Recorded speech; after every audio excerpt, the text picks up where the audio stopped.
जाति जनगणना है, सामाजिक हकदारी है, लेकिन ये काम अधूरे हैं। यूनिवर्सिटियों पर कब्जा हो गया है, विश्वविद्यालयों को अंदर से खोखला किया जा रहा है, न्यायपालिका को अंदर से खोखला किया जा रहा है। कि जलते घरों को देखने वालों, फूंस का छप्पर आपका है, आपके पीछे तेज हवा है, आगे मुकद्दर आपका है। उनके कत्ल पर मैं चुप था, मेरा नंबर आवा है, और मेरे कत्ल पे आप चुप हो, अगला नंबर आपका है। तुम जो पिछड़ गई तो ये देश बढ़ेगा नहीं, लगेगा बढ़ेगा, लगेगा बढ़ेगा, बढ़ रहा है पर बढ़ेगा नहीं। कि चंद 5% लोग इस देश की हर तरह की सत्ता और हर तरह के संसाधन पर काबिज है, और केवल आज काबिज नहीं है, उनकी आगे की योजनाएं इस तरह की हैं कि उनका कब्जा बना रहेगा। केवल ईवीएम ही हैक नहीं हो रही हैं, उन्होंने दिमागों पर कब्जा कर लिया है, यूनिवर्सिटीज पर कब्जा कर लिया है, हर उस जगह को लूटा जा रहा है। विषय रखा है महिला आरक्षण बिल और जातिगत जनगणना। जिस तरीके से कुछ दिन पहले एक बड़े आडंबर और नाटक नौटंकी के साथ में जो दिखावा किया गया था, एक स्पेशल सेशन बुला के महिलाओं को अलग से रिजर्वेशन देने की बात की गई, वो सब करने के बाद भी हकीकत ये है कि महिला आरक्षण बिल मिला किसी को नहीं, सिर्फ आपको एक सिबूफा और एक आपको दिखावे के लिए बता दिया नए वाले सदन में हमने महिला आरक्षण पर बात करी। वो आरक्षण गया कहाँ? उसमें भी कोटा विद इन कोटा कहाँ है? यदि सदन में या कहीं भी महिलाएं जाएंगी, उसमें पिछड़ी कितनी होंगी, दलित कितनी होंगी, आदिवासी कितनी होगी, ये कौन तय करेगा? ये वो नहीं बताएंगे, क्योंकि वो चाहते हैं कि हमारी महिलाएं घर में काम करती रहें, और उनकी महिलाएं जो उनके हमारे महिलाओं के उस पर उनको अंदर वो सदन में भेजना चाहते हैं। वो अपना प्रतिनिधित्व तो महिलाओं के माध्यम से बैकवर्ड की हकमारी करके, दलित पिछड़ों की हकमारी करके अंदर भेजना चाहते हैं। समय बहुत कम है, मैं अपना समय मंच को देता हूं। बस एक बात कहूंगा कि जलते घरों को देखने वालों, फूंस का छप्पर आपका है, आपके पीछे तेज हवा है, आगे मुकद्दर आपका है। उनके कत्ल पर मैं चुप था, मेरा नंबर आवा है, और मेरे कत्ल पे आप चुप हो, अगला नंबर आपका है। हम सबको एक होकर, और जैसे हमारी बहन ने बोला, रणनीति के साथ ओबीसी महासभा आज पहल करता है कि जब यहाँ पे लोकसभा का और राज्यसभा का सत्र चले तो हमारी बहनों के साथ हमारे सारे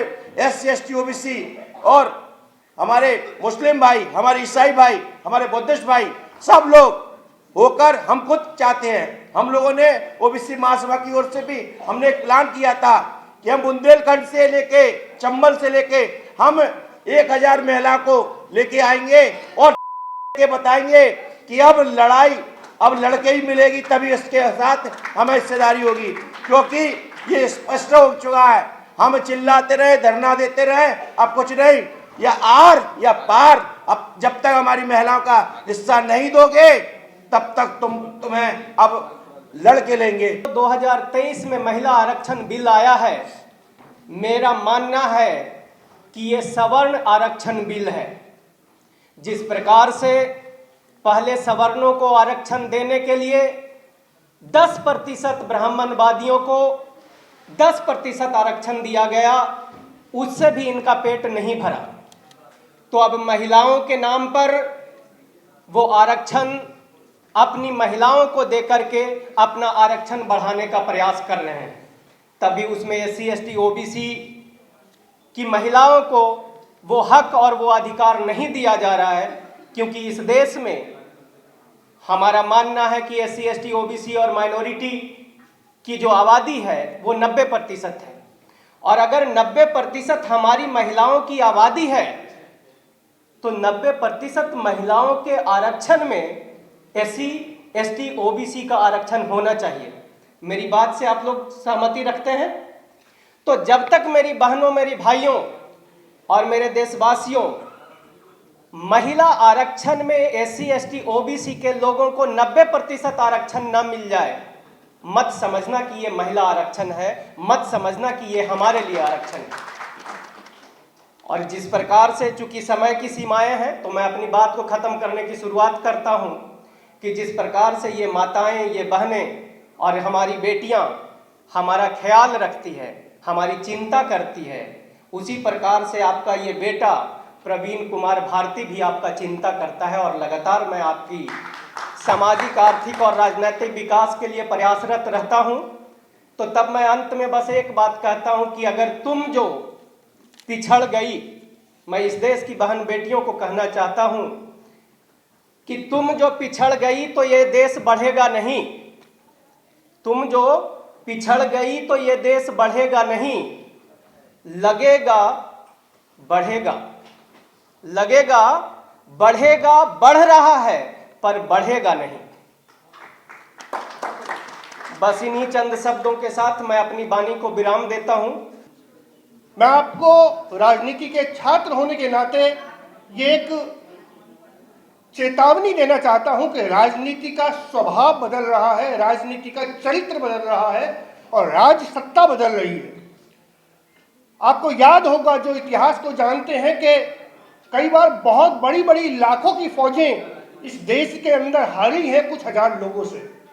हम 80%, 85, 90% की आबादी की हक की बात करने वाले, कबेरे वर्ग की बात करने वाले लोग इस हॉल में मौजूद हैं, लेकिन मैं आपको ध्यान दिलाना चाहता हूं कि राजनीति का हिसाब इस तरह बदला जा रहा है कि चंद 5% लोग इस देश की हर तरह की सत्ता और हर तरह के संसाधन पर काबिज हैं और केवल आज काबिज नहीं है, उनकी आगे की योजनाएं इस तरह की हैं कि उनका कब्जा बना रहेगा।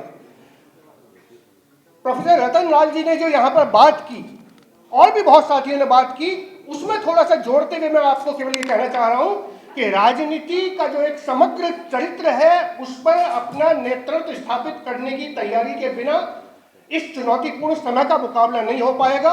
तो जैसा एक वैचारिक मोर्चे पर तैयारी की जरूरत है, एक और मोर्चा रणनीतिक मोर्चा है।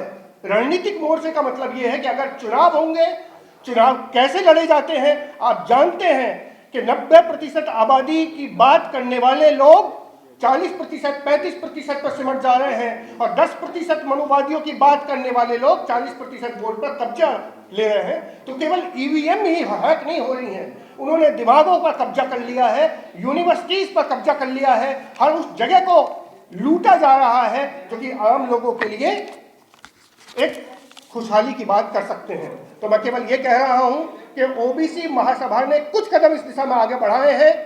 आज पूरे देश के अंदर सामाजिक न्याय का सवाल वापिस आया है, तो वो समाजवादी पार्टियों की कमजोरी का एक मंडल की लड़ाई के बीच जो उतार का दौर था, आज फिर से वो अगर एजेंडा वापिस आया है तो उसमें ओबीसी महासभा और उसकी समर्थक ताकतों का योगदान है। आज मध्य प्रदेश में वो यात्रा, भारत जोड़ो यात्रा चली थी, जिससे कि उसका एजेंडा बदल गया था और जाति जनगणना का सवाल पहले मध्य प्रदेश का फिर पूरे देश का सवाल बना और वो आगे बढ़कर आज पूरे देश में अगर एक इंडिया अलायंस नाम की चीज बनी है, मैं आपको अंदर की बातें बता सकता हूं, विस्तार में जाने की अब समय नहीं है, कि उसका भी श्रेय उस बड़े सामाजिक गठबंधन की तरफ जाता है जो कि पार्टियों के बाहर रह के, नहीं तो इन पार्टियों के नेता जो है वो अकेले पड़ गए थे, वो जाति जनगणना की बात करते थे, उनकी पार्टियों में उनके समर्थन करने वाले लोग नहीं थे, वो आप लोग थे, वो हम सब लोग थे जिन्होंने उन पार्टियों को सामाजिक न्याय के एजेंडे पर वापस लाया है। आज इस देश के अंदर सामाजिक न्याय के सवाल पर एक यात्रा निकल रही है।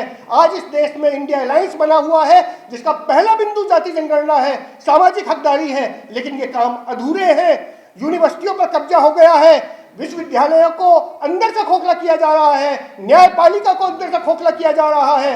ये केवल इंडिया अलायंस नाम के राजनीतिक गठबंधन से नहीं, एक सामाजिक गठबंधन से काम होगा और सामाजिक गठबंधन से रणनीतिक तरीके से काम होगा, स्ट्रेटेजिक तरीके से काम होगा।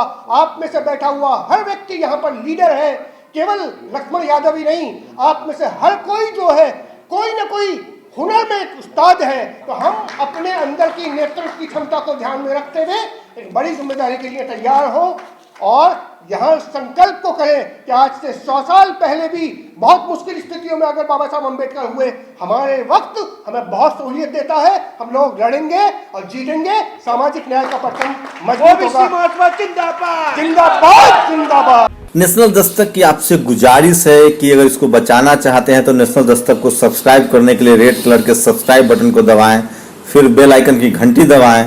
नेशनल दस्तक को बचाने के लिए बहुत ज़रूरी है कि हर खबर को शेयर करें, लाइक करें, कमेंट जरूर करें।